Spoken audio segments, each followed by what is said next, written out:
So hello everyone, good evening. सभी लोगों को जल्दी जल्दी से ज्वाइन हो जाइए और हम लोग सेशन को आगे बढ़ाते हैं। कोई डाउट रहेगा तो बीच में आप लोग इंटरप्ट करेंगे, थोड़ा सा लेट में इंटरप्ट करेंगे, ज़्यादा बेटर रहेगा। या तो स्टार्टिंग में आप हमें पिंग कर सकते हैं या तो सेशन के एंड में हम लोग बात करेंगे, ठीक है। बीच में हम लोग लेक्चर देखते हैं।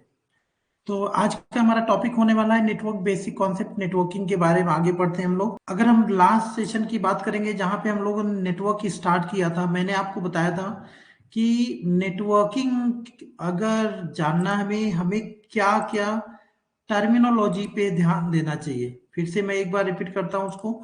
एक नेटवर्क स्टैब्लिश करने के लिए, है ना, अगर आपके पास कंप्यूटर्स हैं या नेटवर्किंग रिलेटेड डिवाइसेस हैं, अगर कम्युनिकेशन करानी है, हमें क्या क्या रिसोर्सेज होने चाहिए इसके बारे में। जैसे मान लो एक एग्जांपल के लिए, अगर हमारे पास कंप्यूटर है, मोबाइलिटी है ना, और भी सर्वर्स हैं, प्रिंटर है, ये सभी डिवाइसेस हैं। अगर हमें इनको एक साथ जोड़ना हो और हमें डेटा की शेयरिंग करानी हो तो हमें इसके लिए नेटवर्किंग में यूज होने वाले सॉफ्टवेयर एंड हार्डवेयर दोनों टर्मिनोलॉजी पे जानकारी रखनी होगी कि हार्डवेयर, नेटवर्किंग हार्डवेयर कौन सी टर्मिनोलॉजीज की जरूरत होगी और नेटवर्किंग में सॉफ्टवेयर की कौन सी रिक्वायरमेंट होगी, है ना।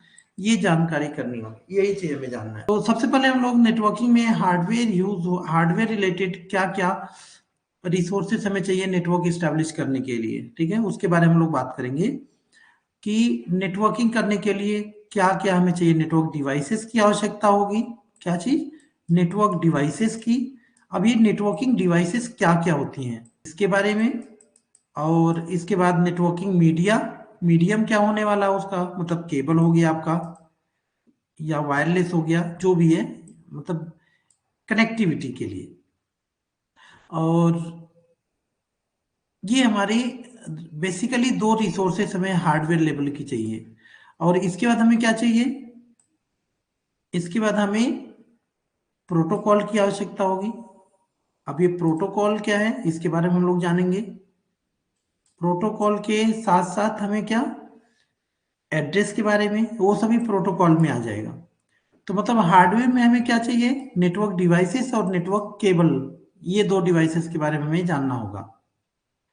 और उसके बाद इसके हम लोग लॉजिकल मॉडल पे आ जाएंगे, ठीक है। सबसे पहले हम बात करते हैं नेटवर्किंग करने के लिए नेटवर्क डिवाइसेस के बारे में, थोड़ा सा जानकारी हम लोग लेते हैं, ठीक है। फिर इसके हम लोग लॉजिकल और इसके मॉडल और इसके आर्किटेक्चर के बारे में बात करेंगे नेटवर्किंग में, ठीक है। नेटवर्क डिवाइसेस कौन कौन से यूज होते हैं? अगर आप में से नेटवर्किंग करते हैं, ढेर सारे लोग वर्किंग हैं और आप अपने कंपनी में या अपने अलग अलग वर्क स्टेशन में आप लोग नेटवर्क की कनेक्टिविटी करते हैं, तो क्या क्या डिवाइसेस आप नेटवर्किंग में यूज करते हैं?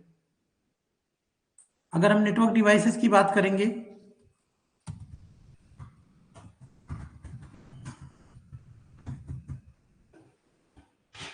बेसिकली जो डिवाइसेस होते हैं, अगर हम बात करेंगे रिपीटर,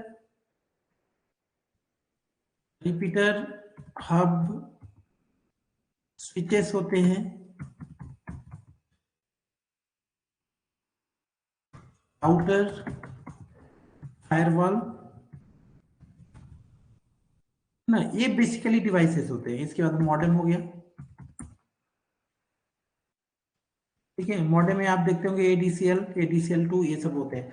अब ये सब डिवाइसेस है जिसमें सबसे ज्यादा यूज होने वाला जो डिवाइस है, या तो स्विचेस हम लोग यूज करते हैं, राउटर यूज करते हैं, फायरवॉल यूज करते हैं, मॉडेम यूज करते हैं।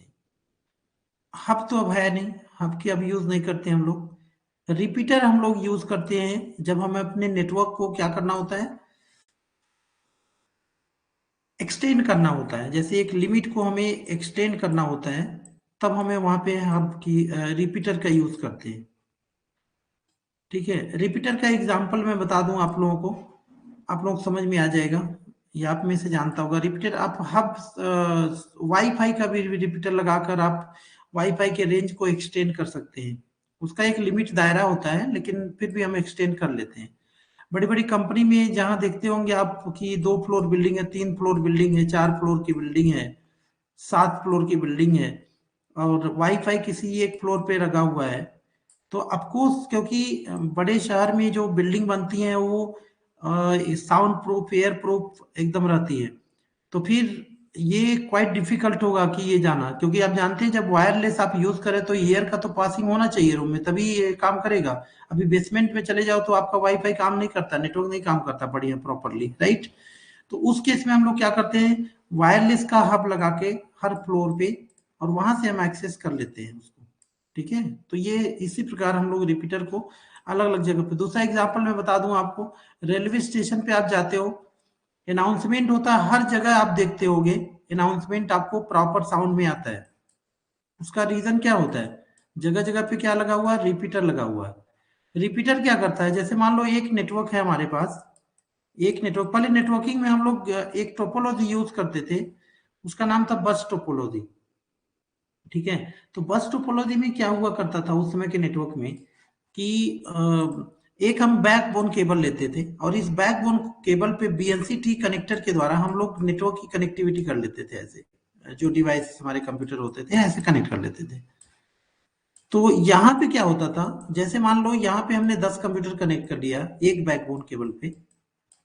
ठीक है, अब हमें एक कंप्यूटर की संख्या और बढ़ानी है, नंबर ऑफ कंप्यूटर 20 कंप्यूटर लगानी है, तो एक बैकबोन केबल और आप लेंगे, फिर यहां से आप अलग अलग कंप्यूटर्स को कनेक्ट करेंगे। अब यहाँ पे क्या होता है ना, ये जो बैकबोन केबल हुआ करती थी ये टर्मिनेट होती थी, एंड नोड यहाँ पे होती थी टर्मिनेट। टर्मिनेट नहीं रहेगा तो ये जो हम डेटा यहाँ से भेजेंगे वो क्या हो जाएगी, ये डेटा उड़ जाएगी, फ्लो हो जाएगी। तो इसलिए टर्मिनेट करना होता है कि इसको बॉन्ड करना रहेगा कि यहाँ पे आके रुक जाएगी, फिर यहाँ से रिवर्ट हो जाएगी। ठीक है, तो इस तरह की नेटवर्क हम लोग यूज करते थे पहले। और जब इस नेटवर्क को एक्सटेंड करना होता था हमें ना, तो हम लोग यहाँ पे क्या करते थे, एक रिपीटर लगाते थे। अब उस कंडीशन में होता क्या था, इसको कट कर देते थे हम लोग, जोड़ देते थे इसे इंटरनली। अब जो डेटा हम यहाँ से भेजते थे, ये सिग्नल यहाँ आते आते थोड़ी सी स्लो होती थी, फिर यहाँ से सिग्नल रीजेनरेट हो जाती थी, फिर यहाँ से प्रॉपर उसी स्पीड में काम करेगी। सेम लाइक क्या होता है, जो आप रेलवे स्टेशन में जाते हो, जो स्पीकर एक जगह से अनाउंसमेंट किया जाता है, जगह जगह रिपीटर लगा हुआ है, यहाँ साउंड एक जगह थोड़ा सा कम जैसे महसूस होगा, वहां रिपीटर लगा रहेगा, क्या करेगा, रीजनरेट कर देगा सिग्नल को, फिर से उसी स्पीड से उसकी फ्लोइंग शुरू हो जाएगी। ठीक है, तो ये रिपीटर होता है। तो आज के डेट में रिपीटर का तो यूज नहीं है। ठीक है, रिपीटर का यूज ऐसे जगह पे है, ये नेटवर्क में फिलहाल तो इसका यूज हम लोग नहीं कर रहे, इस टोपोलॉजी को हम खत्म कर दिए। ठीक है, लेकिन ये सब जगह पे यूज है, इलेक्ट्रिक में और ये सब रिसोर्सेज में अभी रिपीटर का बहुत ज्यादा यूज है। इनफैक्ट वायरलेस में भी रिपीटर का यूज है अभी। ठीक है, और रहेगा भी, हमेशा रहेगा। अब इसके बाद हम बात करें नेक्स्ट डिवाइस के बारे में, तो हब। और अगर हम हब की बात करेंगे तो हब और स्विच दोनों पैरेलली समझाने की कोशिश करेंगे तो आपको इजीली समझ में आ जाएगा। आप में से ज्यादा लोग जानते भी होंगे। अगर कोई बताना चाहे तो बता सकता है आप में से कि हब और स्विच में अंतर क्या है, कोई अगर बता सकता तो बताइए, अगर थोड़ा बहुत आइडिया है आपके पास तो, कि हब को अब यूज क्यों नहीं करते, स्विच क्यों पॉपुलर हुआ, दोनों में अंतर क्या है।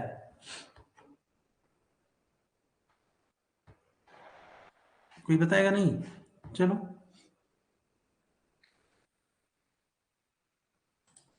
देखिए, अगर सबसे पहला अंतर हम देखेंगे तो हब जो होता है ना, ये ब्रॉडकास्ट करता है। ये जो होता है स्विच होता है यूनिकास्ट। यूनिकास्ट बोले तो क्या होता है, वन टू वन।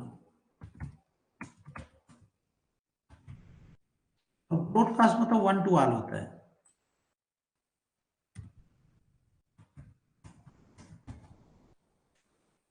ठीक है, पहला चीज ये हो गया। दूसरा, अगर यहाँ पे बात करें तो ये, इसके अंदर स्विच के अंदर एक लॉजिक बोर्ड होता है, लॉजिक बोर्ड होता है, यहाँ पे लॉजिक बोर्ड नहीं होता है, ये नॉर्मल बोर्ड होता है। नॉर्मल बोर्ड होता है जो इलेक्ट्रिक सप्लाई करती है, बट स्विच में क्या होती है, लॉजिक बोर्ड होती है, नॉर्मल बोर्ड नहीं होती, लॉजिक बोर्ड होती है, जिसके अंदर क्या होती है, आईसी लगती है, मेमोरी होती है, इसके अंदर एक मेमोरी होती है। ठीक है, और होती क्या है, अगर देखने में अगर देखोगे आप ना, तो देखने में कोई ज्यादा अंतर नहीं दिखेगा। अगर स्विच और हब को सामने आपके रख दिया जाए, पुराने मॉडल का स्विच और पुराने मॉडल का हब अगर रख देंगे, तो दोनों सिमिलर दिखेगा।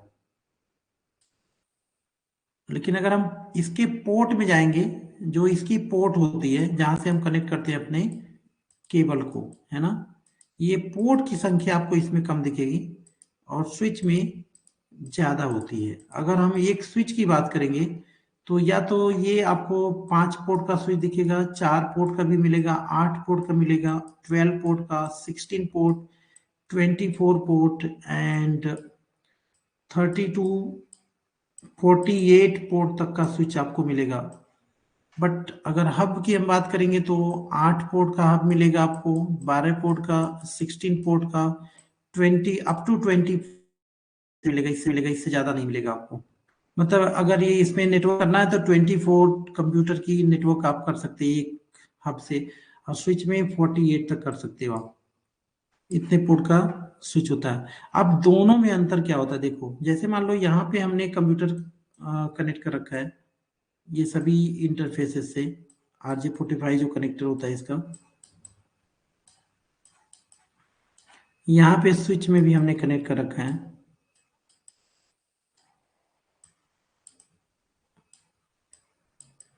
बस एक लाइन आपको समझना है यहीं पे, देखो दोनों में अंतर क्या है।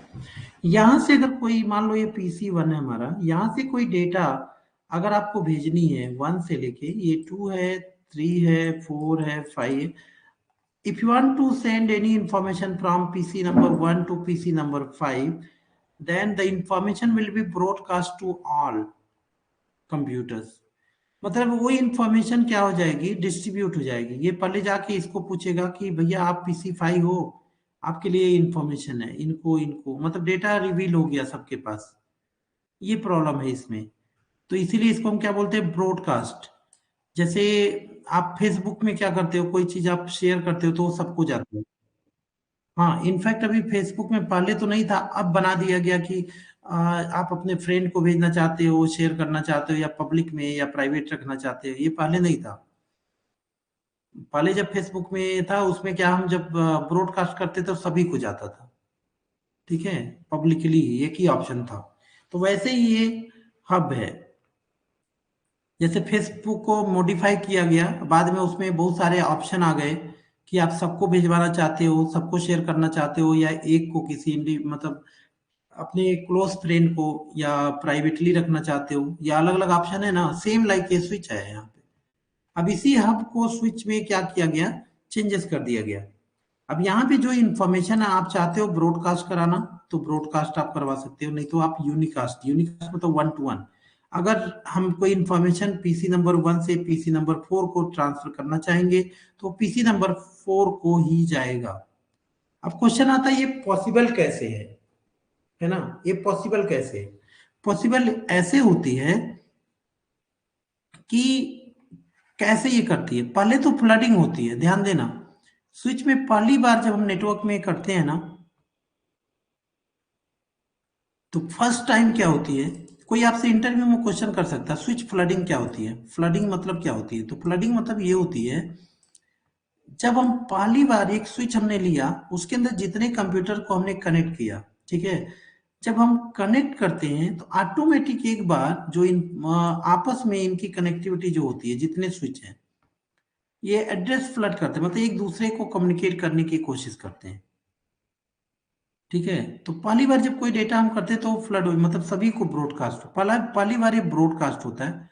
उसके बाद ये यूनिकास्ट हो जाता है, जिसको हम भेजना चाहेंगे उसी को जाएगा, ठीक है। तो इसको फ्लडिंग बोलते हैं कि फर्स्ट टाइम इंफॉर्मेशन जो होती है वो क्या करती है, सभी में शेयर हो जाती है स्विच में, बट उसके बाद जो है ये काम करना शुरू कर देती है यूनिकास्ट पे। कैसे होती है यूनिकास्ट में, बता दूं।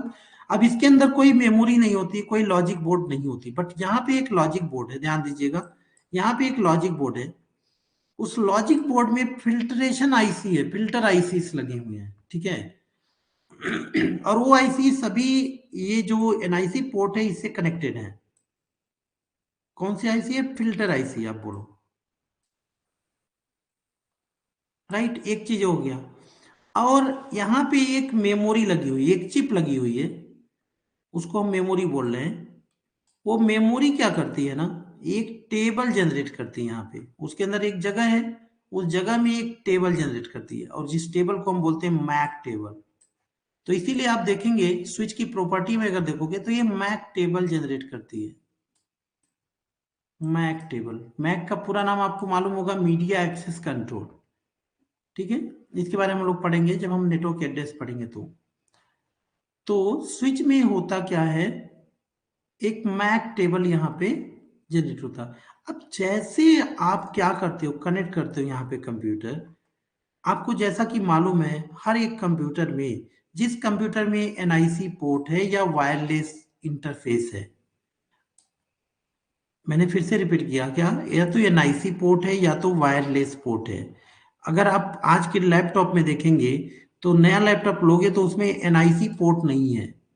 एनआईसी पोर्ट आप समझ रहे हैं ना, एनआईसी पोर्ट का कई सारा नाम है। एनआईसी पोर्ट आप बोलो, नेटवर्क इंटरफेस कार्ड, या फिर RJ45 पोर्ट बोलो आप, है ना, या फिर IEEE पोर्ट बोलो, कई सारे नेम है इसके, नेटवर्क पोर्ट, इथरनेट पोर्ट, है ना। ये कैसा होता है, ये 8 पिन का इंटरफेस होता है। ऐसा आपके कंप्यूटर में रहता है, देखते होंगे आप, यहाँ पे इस टाइप से रहता है। यहाँ पे 8 पिन का इंटरफेस होता है, और यहीं पे जो केबल हमारे रहती है इसी में आके लगाते हैं। तो ये RJ45, तो आज के डेट में लैपटॉप में देखोगे ना, नए लैपटॉप में ये पोर्ट नहीं मिलेगा आपको, पहले वाले लैपटॉप में भी आपको दिखेगा ये। तो ये क्यों नहीं है, अब इसकी जगह क्या है, उसमें इंटरनली क्या है, वायरलेस कार्ड है। तो नेटवर्क कैसे काम करता है, वायरलेस से काम करता है। ठीक है, अब वायरलेस से कैसे काम करेगा, जो वायरलेस का चिप इस लैपटॉप के मदरबोर्ड पे लगाया गया है, मदरबोर्ड का लैपटॉप है, मदरबोर्ड के लैपटॉप पे वाईफाई कार्ड होता है। देखते हैं कभी कभी वाईफाई नहीं काम करता, तो आप टेक्नीशियन के पास ले जाएंगे, कहेंगे वाईफाई कार्ड इसका खराब हो गया। ठीक है, चाहे वाईफाई कार्ड का उसका ड्राइवर आपको इंस्टॉल करना पड़ता है कभी कभी। तो वाईफाई एक हार्डवेयर चिप है, ठीक है, जो नेटवर्क के लिए काम में आता है। वैसे सेम जैसे डेस्कटॉप में आप देखते हैं, तो डेस्कटॉप में क्या होता है, एनआईसी पोर्ट होता है, जो ये मैंने बताया RJ45, जहां पे आप कनेक्ट करते हो।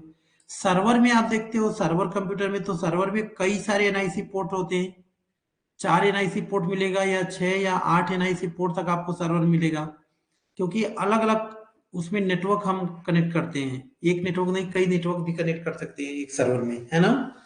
तो ये होता है। तो अब होता क्या है, जब हम एनआईसी पोर्ट की मैन्युफैक्चरिंग करते हैं, जो कंपनियां एनआईसी पोर्ट की मैन्युफैक्चरिंग करती हैं, तो उसी समय इस इंटरफेस पोर्ट में एक एड्रेस वो लोग इंस्टॉल कर देते हैं, मतलब ये प्रोग्राम कर दिया जाता है उसी समय। इसके अंदर एक चिप है, उसके अंदर प्रोग्राम कर दिया गया, ठीक है। और उस प्रोग्राम को हम क्या बोलते हैं, मैक एड्रेस, वो एड्रेस रहता है। मतलब ये मैन्युफैक्चरर होता है, इसको बाद में हम चेंज नहीं कर सकते। आप अपने कंप्यूटर की आईपी एड्रेस चेंज कर सकते हो, मैक एड्रेस आप चेंज नहीं कर सकते, क्योंकि मैक एड्रेस जो होता है, जब मदरबोर्ड बनाया जाता है, उस पे जो एनआईसी पोर्ट है या वायरलेस पोर्ट है, उसी में उसको फिक्स कर दिया जाता है, उसी समय उसके अंदर इंस्टॉल कर दिया जाता है। उसको हम चेंज नहीं कर सकते, मैक एड्रेस हम चेंज नहीं कर सकते। मैक एड्रेस अगर आपको चेंज करना है कंप्यूटर का, तो आपको ये एनआईसी पोर्ट चेंज करनी पड़ेगी।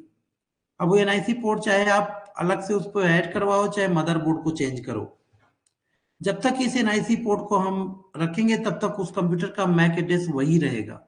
You can not change the MAC address.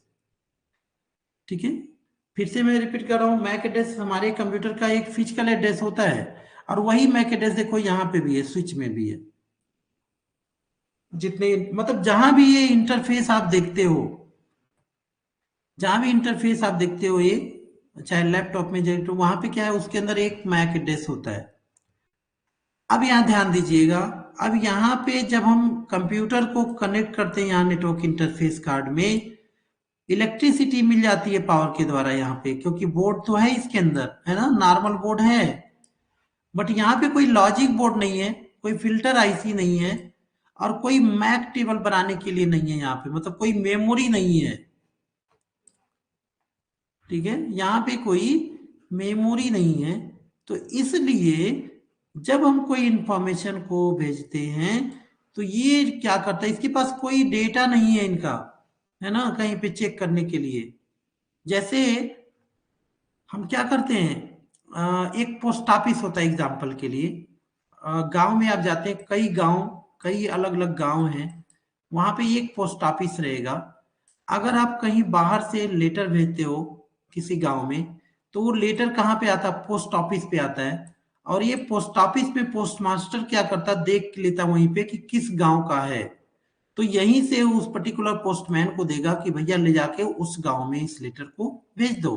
Same like यहाँ पे देखो, इसमें ऐसी फैसिलिटी नहीं है, यहाँ पे किसी का कोई डेटा नहीं है, कहीं पे वर्क स्टेशन है, कोई जगह नहीं है। इसलिए क्या होता है, ये सभी को पाया जाता है एक्नॉलेजमेंट, जब तक वो डेस्टिनेशन को पाएगा नहीं कि हाँ हम ही पीसी नंबर 5 है, तब तक वो सबको इंफॉर्मेशन लीक करता जाएगा, सबके पास वो टच करते जाएगा। तो ये इसका सबसे बड़ा ड्रॉबैक था हब का। स्विच में क्या होता है, जैसे हम सारे कंप्यूटर को इस स्विच में कनेक्ट करते हैं, जैसे हम स्विच को यहाँ कनेक्ट करते हैं, क्या होती है, ये जितने कंप्यूटर हमने कनेक्ट कर रखा है, हर कंप्यूटर का मैक एड्रेस, मैंने बताया आपको, जितना भी कंप्यूटर होता है, कंप्यूटर में एनआईसी पोर्ट होती है, उसमें क्या होता है, एक मैक एड्रेस होता है। ये सभी कंप्यूटर का मैक एड्रेस यहाँ पे आके स्टोर हो जाएगा, किसमें, इस मेमोरी में। ठीक है, इस मेमोरी का नाम होता है कैम करके हम जानते हैं, कंप्यूटर एडेड मेमोरी ऐसे कुछ करके है। ठीक है, और यहाँ पे क्या होती है, ये सभी क्या हो जाती है, सभी कंप्यूटर का मैक एड्रेस यहाँ पे स्टोर हो जाता है, PC 1 का, PC 2 का, PC 3 का, PC 4 का, PC 5 का, जितने भी कंप्यूटर रहेंगे। ठीक है, अब क्या होता है, जैसे हम कोई इंफॉर्मेशन पीसी नंबर 1 से पीसी नंबर 4 को हम भेज रहे होंगे, वो इंफॉर्मेशन फ्लडिंग होती है, सीधे आती है इस मैक टेबल में, और मैक टेबल में सर्च करती है पीसी नंबर 5 कहाँ पे है, तो यहाँ पे देख लीजिए वो पीसी नंबर 5 यहाँ है, तो डायरेक्ट वो इंफॉर्मेशन यहाँ से भेज दिया जाता है। तो ये होता है क्या, स्विच का फंक्शन। तो अगर आपसे कोई पूछता है what is different between hub and switch, तो आपका पहला आंसर रहेगा कि हब जो होता है ये ब्रॉडकास्ट सिग्नल करता है। सॉरी, ब्रॉडकास्ट मतलब वन टू वन, जो information, if you want to send any information from destination, source to destination, so in between how many devices there, so it will leak the data for all devices, so it will not reach directly to the destination. But in case of switch, whatever information you are sending from source to destination, it's not going to reveal to all between pieces, means devices, to reveal data, right? It will direct to destination because of MAC table. ठीक है, इसमें एक Mac table रहता है, इसके द्वारा ही क्या करेगा, कर लेगा। अब यहाँ पे किसी का कोई क्वेश्चन है तो जल्दी से आप पिक करिए क्वेश्चन को, फिर आगे हम बढ़ते हैं।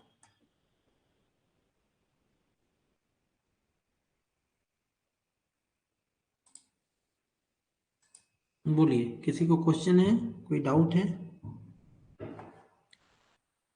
नी डाउट एनीबडी, किसी को बताइए।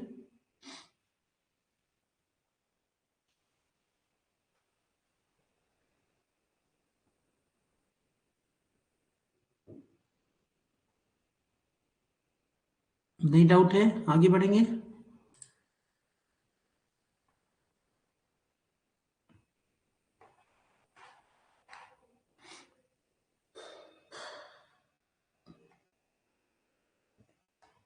ओके, चलो। देखो क्या होता है ना, मैं जब कोई क्लास करता हूँ तो मैं तो अपने लेवल से कोशिश करता हूँ कि बेसिक से बेसिक चीजें मैं टच करूँ। फिर भी आपको अगर ऐसा कहीं पे होता है तो आप डिस्कस कर सकते हो बेधड़क, यही तो लाइव सेशन का है, नहीं तो फायदा क्या हुआ लाइव सेशन, वैसे रिकॉर्डेड तो आपको यूट्यूब में मिल जाता है ना। लाइव का फायदा यही है ना कि आप डायरेक्ट उसी समय इंटरेक्ट हो सकते हो। ठीक है,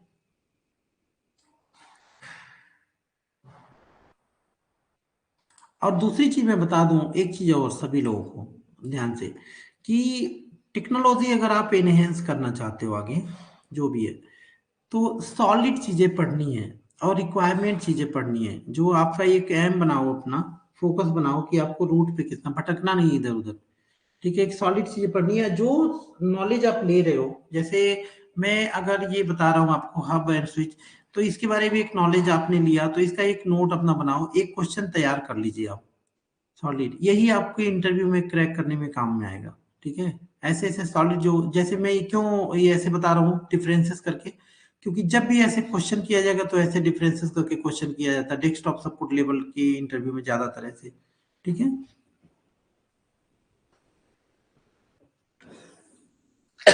चलिए। तो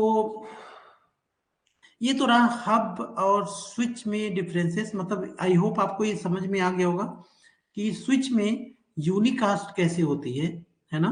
क्योंकि यहाँ पे लॉजिक बोर्ड होती है, और यहाँ पे लॉजिक बोर्ड में फिल्टर आईसी होती है, और अ,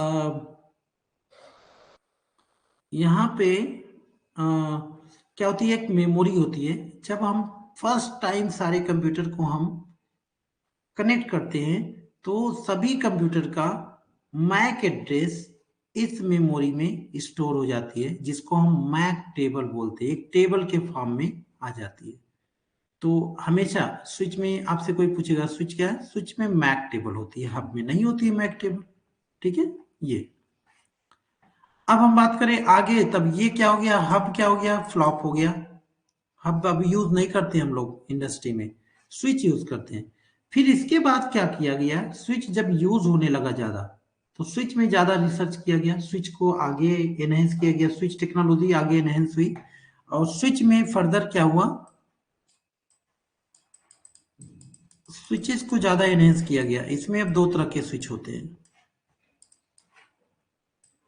ठीक है, दो तरह के स्विचेस आते हैं। एक स्विच जो होती है, इसको हम अनमैनेजेबल स्विच बोलते हैं, अनमैनेज स्विच। और एक होती है मैनेजेबल स्विच, जिसको हम मैनेज कर सकते हैं। अनमैनेजेबल स्विच जो होती है, ये नॉर्मली जो हमारा हब होता है, हब जैसे ही काम करती है। मतलब जितने आपने क्या लिया, जितने इसके पोर्ट है, इंटरफेसेस है, उसमें आपने कंप्यूटर लगा दिया, कुछ भी कॉन्फ़िगरेशन करने की कोई आवश्यकता नहीं रहेगी। नो नीड टू कॉन्फ़िगर, ये बाय डिफॉल्ट ही काम करना शुरू कर देगा। बट अगर मैनेज स्विच की हम बात करेंगे, तो मैनेज स्विच जो होती है, मैनेज स्विच हम बोलते हैं मैनेजेबल स्विच या कैटलिस्ट स्विच बोलते हैं इसको हम लोग। कई सारे नाम इसके। ठीक है, तो इसमें क्या होती है, ये स्विच जस्ट लाइक हमारे राउटर जैसे काम करता है, राउटर जैसे काम करता है। अब राउटर क्या होता है, जस्ट इसके बाद हम लोग डिस्कस करने वाले हैं राउटर के बारे में। बहुत स्मार्ट डिवाइस होता है राउटर, तो ये राउटर जैसे काम करता है। इस डिवाइस को हमें कॉन्फ़िगर करने की आवश्यकता रहेगी। जब तक आप इसको कॉन्फ़िगर नहीं करोगे, ये काम ही नहीं करेगा। और इसमें इसीलिए जब आप सीसीएनए पढ़ते हो ना, जो हमारा सीसीएनए है क्या, सीसीएनए में पूरा हमें दो ही चीज तो पढ़ना होता है। एक तो राउटर की कॉन्फ़िगरेशन पूरा, उसमें कौन कौन से प्रोटोकॉल लगाने हैं, दूसरा स्विच, तो वो स्विच कौन सा होता है, मैनेजेबल स्विच होती है। तो इसीलिए इसका दो नाम होता है इसके पार्ट में, एक राउटिंग और एक स्विचिंग। राउटिंग एंड स्विचिंग यही टॉपिक होती है इसकी। ठीक है, तो स्विचेस की कॉन्फ़िगरेशन करना, कैसे उसको कॉन्फ़िगर करना है ना, कैसे उसको मैनेज करना है, तो ये सारी चीजें होती है। कौन से इसमें प्रोटोकॉल लगाने हैं, ये सारी चीजें ये मैनेजेबल स्विच में हम करते हैं। तो दोनों में अंतर अगर हम बताएं, तो एक में क्या होता है, एक जो है ऑटो कॉन्फ़िगर होता है, हमें कॉन्फ़िगर करने की आवश्यकता नहीं होती। एक को हमें कॉन्फ़िगर करना रहता है, अपने अनुसार आप इसमें सिक्योरिटी लगा सकते हो और चला सकते हो, कॉन्फ़िगर कर सकते हो, इसमें कुछ नहीं कर सकते। ये बहुत सस्ती होती है। अगर अनमैनेज स्विच की बात करेंगे तो बड़ी सस्ती होती है। ये आपको 2000 में भी मिल जाएगा, 2000 से लेके आपको 10,000 15,000 तक मिल जाएगा ये। बट अगर ये स्विच की बात करोगे तो आप तो 50,000 से नीचे इसकी बात ही मत करना। तो ये इसका प्राइस होता है 50,000 प्लस से स्टार्ट होता है, और ये जाएगा आपका 1.5 लाख तक। ये स्विचेस बड़े महंगे होते हैं। ठीक है, जस्ट लाइक राउटर ये रहता है। तो अब यहाँ पे अभी फिलहाल इतना, ठीक है, इसमें हम बहुत ज्यादा डीप अब नहीं जा रहे हैं, क्योंकि ये टॉपिक हमारा रहेगा आगे। हम लोग कॉन्फ़िगर करके भी देखेंगे स्विचेस को कैसे कॉन्फ़िगर करना है, राउटर को कैसे कॉन्फ़िगर करना है, ठीक है, उसके बारे में। तो मुझे लग रहा है इतना समझ में आया होगा आपको हब के बारे में। स्विच के बारे में हम नहीं कर रहे हैं, स्विच के बारे में ज्यादा समझ में आ गया होगा, क्योंकि स्विच के बारे में और हमें पढ़ने हैं, और स्विच से रिलेटेड क्वेश्चन जरूर आते हैं, ठीक है, और ये जरूरी भी है आपके इंडस्ट्री में, अगर आप काम कर रहे हैं वहां भी जरूरी है, ठीक है। ज्यादातर कंपनी में, आप छोटी कंपनी में अगर आप देख रहे हैं तो वहां पे अनमैनेजेबल स्विच ही रहती है, लेकिन जितनी बड़ी इंडस्ट्री में आप जाओगे, बड़ी कंपनी में जहाँ पे नंबर ऑफ कंप्यूटर रहते हैं, नंबर ऑफ रिसोर्सेज काम करते हैं, वहां पे मैनेजेबल स्विच रहता है, ठीक है। जहाँ पे रैक देखते होंगे आप नेटवर्क का, वहां पे मैनेजेबल स्विच ही रहती है। ओके, तो ये तो हो गया हब और स्विच। और स्विच में दो पार्ट मैंने बताया, अनमैनेजेबल एंड मैनेजेबल स्विच, जिसमें मैंने बता दिया है आपको कि ये बड़ी ज्यादा एक्सपेंसेस होती है, कम एक्सपेंसेस होती है। अब हम बात करेंगे थोड़ा सा राउटर के बारे में। नेक्स्ट डिवाइस जो हमारा राउटर होता है, राउटर की अगर हम बात करें तो सीधे, हाँ एक चीज राउटर से पहले मैं बता दूं, स्विच डिवाइस में क्या होता है, चाहे कोई भी आप यूज करो, चाहे मैनेजेबल स्विच यूज करो, चाहे अनमैनेजेबल स्विच आप यूज करो, इसके अंदर ऐसी कोई फैसिलिटी नहीं है कि इसके अंदर अगर हम दो नेटवर्क लगा दिए हैं, अगर एक स्विच के अंदर, चाहे एक स्विच यहाँ है एक स्विच यहाँ है, दो नेटवर्क हमने कनेक्ट कर लिया, एक में एक नेटवर्क है और दूसरे स्विच में दूसरा नेटवर्क काम कर रहा है, और यहां से हम यहाँ बातचीत कर पाए, मतलब एक नेटवर्क से दूसरे नेटवर्क में, ये स्विच की प्रॉपर्टी नहीं होती है, वही राउटर की प्रॉपर्टी होती है। बस अब राउटर हम शुरू करते हैं। देखो, सबसे पहले हम बात करेंगे राउटर की। राउटर क्या है? राउटर एक स्मार्ट डिवाइस है, स्मार्ट नेटवर्किंग डिवाइस है। स्मार्ट क्यों बोल रहे हैं हम इसको बार बार? क्योंकि राउटर एक ऐसा डिवाइस है जो डायरेक्ट आईपी एड्रेस को समझता है। स्विच चलो ठीक है, स्विच भी स्मार्ट है और इसके अंदर लॉजिक बोर्ड है, एक मेमोरी है जहां पे मैक टेबल स्टोर होती है, MAC address, but IP address switch नहीं समझता है। बट राउटर जो है ये क्या समझता है? ये समझता है क्या? IP address. हाँ, बट एक चीज मैं बता दूं, स्विच में एक चीज मैं बताना भूल गया आपको, जो स्विचेस होते हैं ना उसमें अलग अलग तरह के स्विचेस होते हैं, जो मैनेजेबल स्विच बता रहे हैं, उसमें लेयर 2 स्विच, लेयर 3 स्विच। अगर हम लेयर 3 स्विच की बात करेंगे तो नथिंग बट वो राउटर ही जैसे काम करता है। तो बहुत सारी चीजें जो अभी मैंने नकारा कि ये चीजें हम स्विच में नहीं कर सकते हैं, वो शायद हम लेयर 3 स्विच में कर सकते हैं।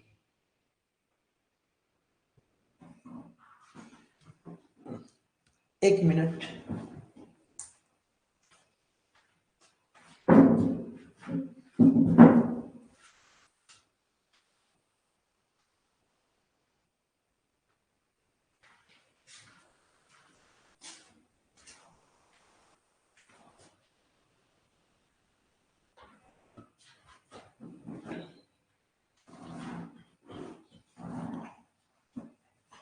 ठीक है, तो ये लेयर 3, अभी उसके बारे में हम लोग बाद में जब कॉन्फ़िगर करेंगे तो और डिस्कस करेंगे।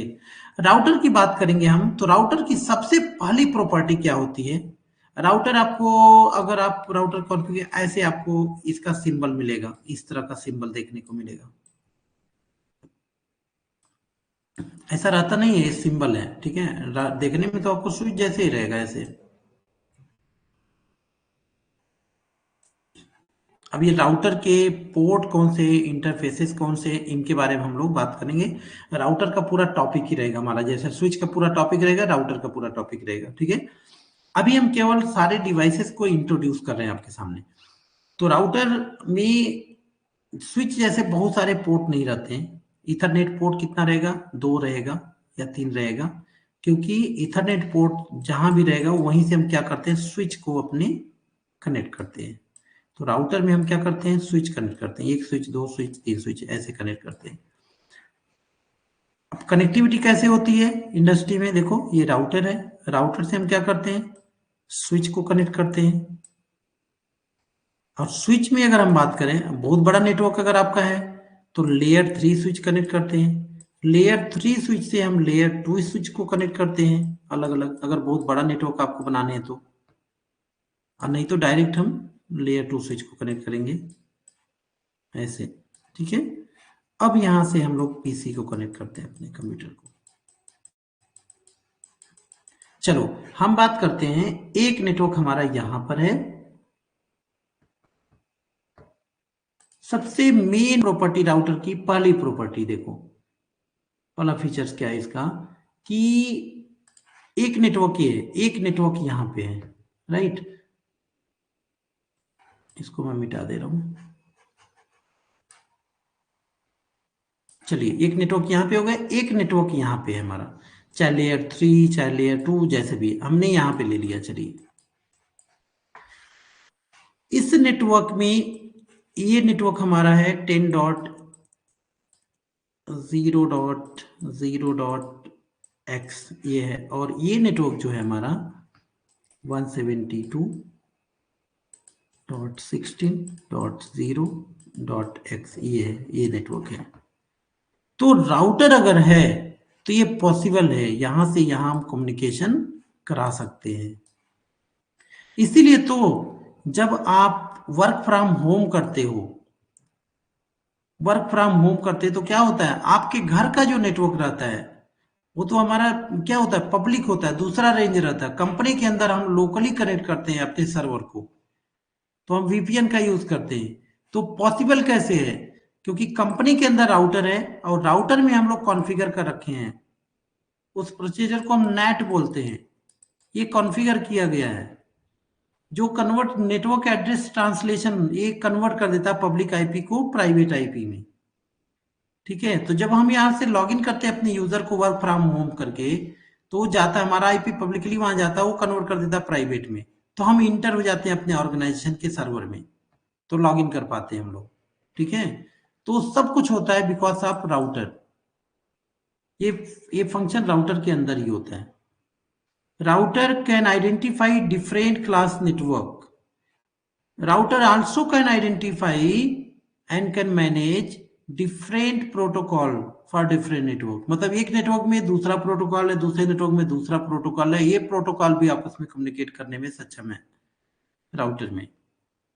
और सबसे मेन अगर हम राउटर की प्रॉपर्टी की बात करेंगे तो राउटर प्रोवाइड बेस्ट पाथ, ये सबसे बड़ी चीज होती है। बेस्ट पाथ मतलब शॉर्टकट पाथ, जैसे आप लोग चलते हो ना बाइक से चाहे कहीं पे, हमेशा शॉर्टकट रास्ता ढूंढते हो, चलो अंदर अंदर से हम निकल जाएंगे, ठीक है। खास करके गांव में लोग देखते हैं हम, गांव में लोग क्या करते हैं, समय बचाने के लिए जल्दी जल्दी, यहाँ तक कि रास्ता खराब रहता तो उस रास्ते से भी जाने की कोशिश करते हैं। तो राउटर भी क्या करता है, ये बेस्ट एंड शॉर्टकट पाथ आपको बताता है। अगर हमें कोई डेटा यहाँ पे भेजनी है यहां से, तो ये देखेगा कौन सा रास्ता सरल है और इजी है, जल्दी पहुंचाएगा, यहां से जाना सही रहेगा या यहां से यहां भेज के ऐसे हम पहुंच जाए, ठीक है। तो ये राउटर की प्रॉपर्टी होती है। तो मैंने क्या बताया, तीन चीजें बताया मैंने। राउटर क्या करता है, दूसरा क्लास का नेटवर्क, दूसरे क्लास के नेटवर्क को भी आइडेंटिफाई करता है, कम्युनिकेट कर सकता है। दूसरे नेटवर्क के प्रोटोकॉल, अगर एक में HTTP प्रोटोकॉल है, एक में HTTPS है या दूसरा प्रोटोकॉल है, तब भी ये आपस में तालमेल बनाने का काम करेगा। और तीसरा और सबसे इंपॉर्टेंट, बेस्ड पाथ, जो भी डेस्टिनेशन का पाथ है उसको हमेशा राउटर क्या करता है, शॉर्टकट पाथ बना के भेजता है। तो इसलिए राउटर हमेशा फास्ट काम करता है। तो राउटर बहुत फास्ट काम करता है, राउटर वेरी स्मार्ट डिवाइस है, राउटर दूसरे नेटवर्क की आईपी को समझता है, दूसरे प्रोटोकॉल को समझता है, ये सारे फंक्शन हमारे राउटर के अंदर होते हैं। ये तब पॉसिबल होता है जब हम राउटर के अंदर प्रोटोकॉल का इस्तेमाल करते हैं, प्रोटोकॉल को यूज करते हैं, और ये प्रोटोकॉल को हम राउटिंग प्रोटोकॉल बोलते हैं। राउटर के अंदर जो प्रोटोकॉल यूज होता है उसको हम राउटिंग प्रोटोकॉल बोलते हैं। एक्चुअली अगर हम प्रोटोकॉल की बात करें तो प्रोटोकॉल होता क्या है, पहले ये जान लो। प्रोटोकॉल, आप कहते हैं कि प्रोटोकॉल ब्रेक कर दिए, प्रधानमंत्री यहाँ पे गए, प्रोटोकॉल को ब्रेक करके एक बच्चे से मिलने चले गए। प्रोटोकॉल मतलब क्या होता है, एक रूल एंड रेगुलेशन होता है, दिशा निर्देश, है ना, उसको हम प्रोटोकॉल बोलते हैं। नेटवर्किंग में प्रोटोकॉल का भी यही है। अगर हमें एक कंप्यूटर से दूसरे कंप्यूटर में कोई डेटा भेजना है तो यहाँ पे कई सारे प्रोटोकॉल काम करते हैं, कई सारे रूल रेगुलेशन काम करते हैं।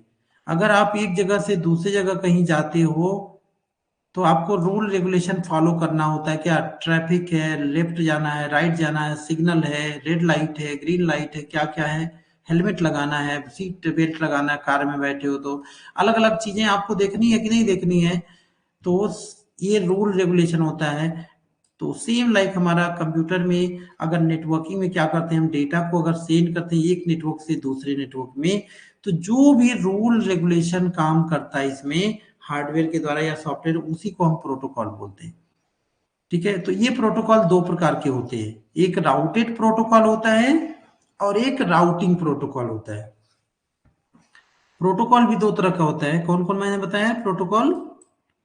एक राउटेड प्रोटोकॉल, प्रोटोकॉल एक राउटेड होता है, एक राउटिंग प्रोटोकॉल होता है, राउटेड।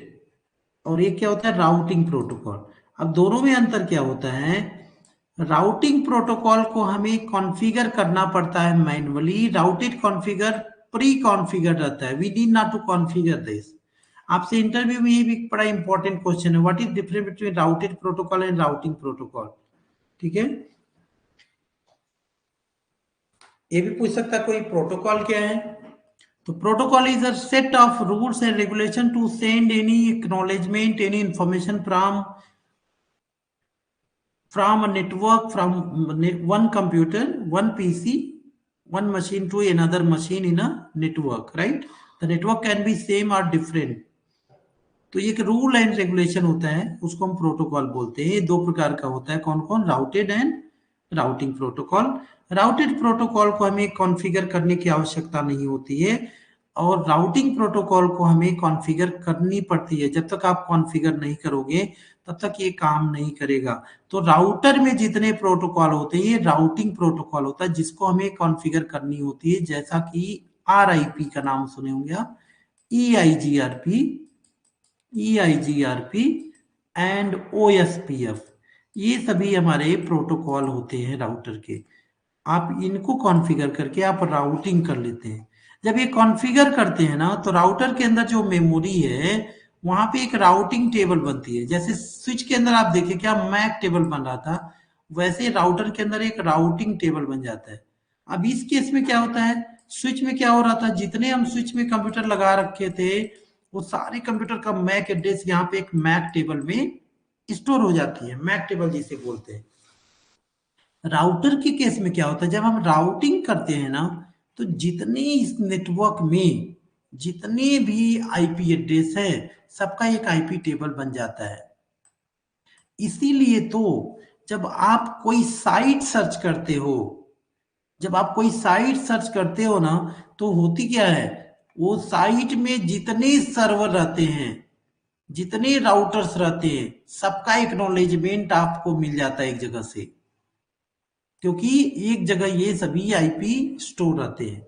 तो राउटर क्या करता है, एक राउटिंग टेबल क्रिएट करता है। और राउटिंग टेबल कैसे, राउटिंग प्रोटोकॉल से।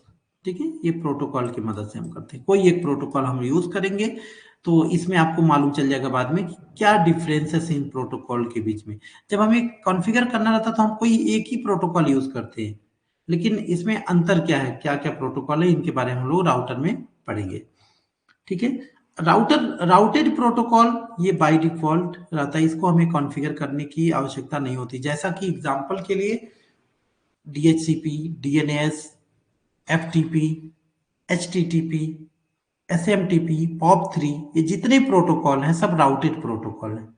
राउटिंग प्रोटोकॉल में जो मैंने लिखा है यही सभी राउटिंग प्रोटोकॉल है। ठीक है, तो राउटर में हमें राउटिंग प्रोटोकॉल की आवश्यकता होती है, जिसको हमें कॉन्फ़िगर रहता है, उसमें पोर्ट को हमें डिफाइन करना पड़ता है। मतलब राउटिंग प्रोटोकॉल में क्या होते हैं, पोर्ट नंबर नहीं रहते हैं बाय डिफॉल्ट, और राउटेड प्रोटोकॉल में पोर्ट नंबर रहते हैं। जितने राउटेड प्रोटोकॉल आप देखोगे उसमें पोर्ट नंबर रहते हैं। अब पोर्ट नंबर क्या होते हैं इनके बारे में हम लोग जिक्र करेंगे। ठीक है, तो डियर ये हमारा राउटर हो गया। ठीक है, और राउटर में बता दूं, राउटर में ये जो मैं राउटर बोल रहा हूँ ना, ये नॉर्मल राउटर नहीं है, ये सभी जो कॉन्फ़िगर करने वाले होते हैं, जो कंपनीज़ के अंदर यूज़ होते हैं। राउटर एक छोटे-छोटे राउटर जो आप लोग ये यूज़ करते हैं अपने ब्रॉडबैंड कहते हो राउटर है, राउटर ये सब तो क्या है?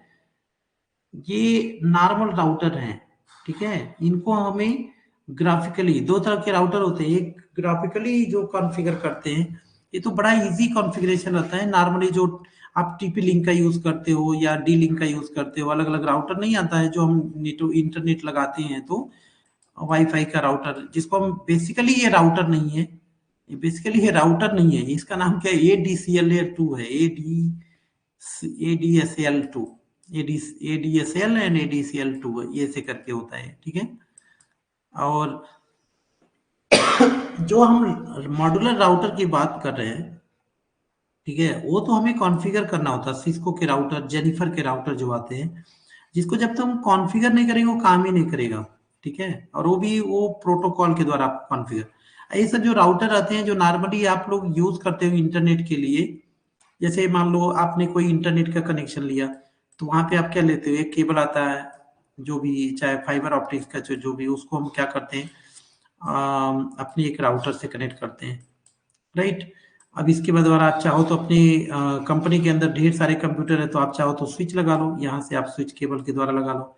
कुछ डिवाइसेस वैसे डायरेक्ट कनेक्ट हो जाएंगे, जैसे लैपटॉप हो गया, मोबाइल हो गया। कुछ डिवाइसेस को आप यहाँ स्विच लगा लो, स्विच से आप ढेर सारे कंप्यूटर को कनेक्ट कर लो।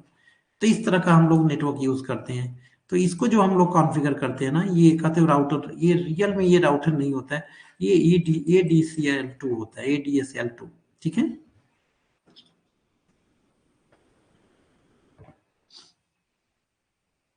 लेकिन राउटर सभी लोग राउटर ही बोलते हैं, इनफैक्ट हम भी जब कहेंगे तो राउटर ही कहेंगे, ठीक है। लेकिन ये अंतर समझना। चलो डियर, अभी आप लोगों के पास बताओ इसमें हब स्विच राउटर में कोई अंतर है, कोई क्वेश्चन है? इसके बाद हम थोड़ा सा बात कर लेंगे फायरवॉल के बारे में। अब ये फायरवॉल और राउटर में अंतर क्या है? फायरवॉल, हाँ, राउटर की कॉस्ट मैंने नहीं बताया आपको। जो जो मैनेज राउटर मैंने बताया, ये सभी ये लेयर 3 के डिवाइस होते हैं और ये बड़े एक्सपेंसिव होते हैं। अगर इनकी बात करें 1.5 लाख रुपए से लेकर और ये 10 लाख रुपए तक आपको राउटर मिलते हैं। बहुत एक्सपेंसिव राउटर होते हैं, ठीक है। और सेम लाइक ऐसे जो स्विचेस होते हैं, लेयर 3 के स्विचेस बड़े एक्सपेंसिव होते हैं। फायरवॉल की बात करें, फायरवॉल स्पेशली क्या होती है, फिल्टरिंग द सिक्योरिटी। अगर हमें सिक्योरिटी बहुत ही स्ट्रांग करनी है, क्योंकि राउटर तो सारे फंक्शन करता है, सिक्योरिटी इनफैक्ट रहता है, लेकिन इस लेवल की सिक्योरिटी हम कंट्रोल नहीं कर सकते जैसे फायरवॉल में हम करते हैं। फायरवॉल का सबसे मेन रोल क्या है इसका, कि ये फिल्टर करता है सिक्योरिटी को, फिल्टर करता है सिक्योरिटी को, ठीक है, पहला चीज। दूसरा क्या करता है, लोड बैलेंसिंग का भी काम करता है, लोड बैलेंसिंग का भी काम करता है। जैसे मान लो एक हमने कनेक्शन लिया, एक हमने कनेक्शन लिया एयरटेल का, ये हमारा एयरटेल है। एक हमने कनेक्शन लिया, ये वोडाफोन का लिया या जियो का ले लिया, है ना। अब होता क्या है, हम चाहते हैं कि कुछ ऐसा सेट कर दिया जाए कि एक अगर डाउन हो तो दूसरा हमारा काम चलने लगे। हमारे जो जो हमारे जो यूजर है यहाँ पे जो इंटरनेट यूज कर रहे हैं, ये कभी ना रुके, है ना। तो उस केस में हमें क्या लगाना पड़ेगा, एक फायरवॉल आपको लगाना पड़ेगा, दोनों को उसमें कनेक्ट कर दो।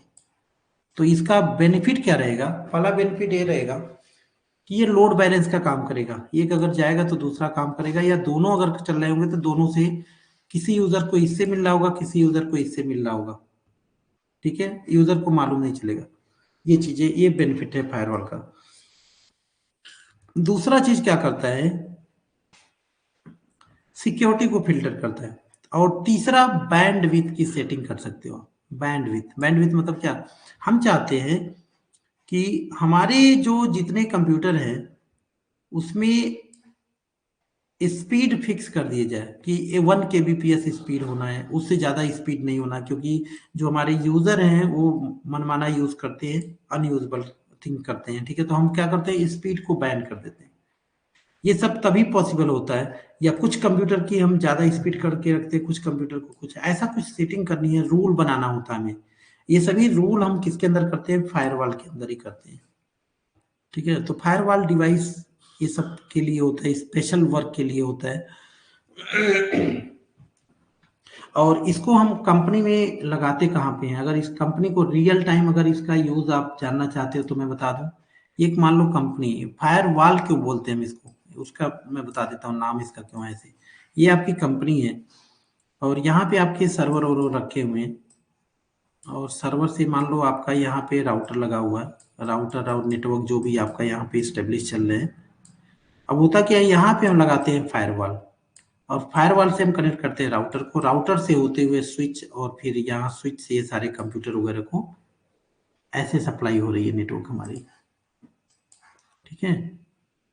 अब होता क्या है, स्विच से ये कंप्यूटर या जो भी हमारे ये नेटवर्क है अलग अलग, ये सभी कनेक्टेड है। तो पहले फायरवॉल, राइट। तो जो भी हमने कनेक्शन लिया, फायरवॉल सबसे पहले आ रहा है। अब बाहर से अगर जैसे कि हम आईएसपी यूज ही कर रहे हैं, सभी पूरा दुनिया यहाँ कनेक्टेड है, दूसरी कंपनी या कोई भी थर्ड पार्टी अगर यहाँ से अटैक करना चाहेगा, सबसे पहले ये फायरवॉल से टकराएगा। इसीलिए ये क्या है, फायर मतलब जला देगा, है वॉल मतलब दीवार, है ना, इसीलिए इसका नाम पड़ा है। तो ऐसे जगह पर लगाते हैं ये, यहीं पे फिल्टर कर देता है। अगर वो ऐसा कोई वो रहेगा तो वो क्या करेगा, स्पैम बना के उसको वो कर देगा, स्पैम में डाल देगा, आएगा ही नहीं इधर। इधर का यूजर कुछ अगर अनऑथोराइज एक्टिविटी करेगा वो भी बाहर नहीं जा पाएगा, यहाँ ब्लॉक कर देगा। तो फायरवॉल बड़े काम का होता है, इसीलिए बहुत एक्सपेंसिव होता है, ठीक है। चलिए बताइए, आप लोग में से किसी को डाउट है तो कोई क्वेश्चन है, क्वेश्चन कर सकते हैं आप लोग। कई सारे लोग डिस्कनेक्ट हो गए हैं, क्या बात है? किसी को कोई क्वेश्चन है, कोई डाउट है तो बताइए। हेलो राहुल। राहुल आपकी आवाज नहीं आ रही यार। ये आप लोगों की मेरी वॉइस आ रही थी ना? ये यस सर, हेलो, आवाज हाँ आ रही है? हाँ, यस यस यस, अभी आ रही है। एक्चुअली सर मेरा नेटवर्क इश्यू है सर आज बहुत ज्यादा, जिसकी वजह से आवाज ब्रेक कर रही है। अच्छा, मेरी आवाज क्लियर नहीं थी क्या? क्लियर थी तब, मतलब मेरा नेटवर्क, मैं बार बार डिस्कनेक्ट हो जा रहा था, मैं क्लास बहुत अच्छा से नहीं ले पाया। अच्छा, चलिए वो रिकॉर्ड हो जाएगा। सर क्वेश्चन ये है ना कि जैसे सपोज करिए सर, हमें हम्म कि सीसीएनए का फुल कोर्स अगर करना हो अगर, किसका? And CCNA and certified CCNA अगर होना हो, तो हम्म उसकी क्या कॉस्टिंग आती है सर?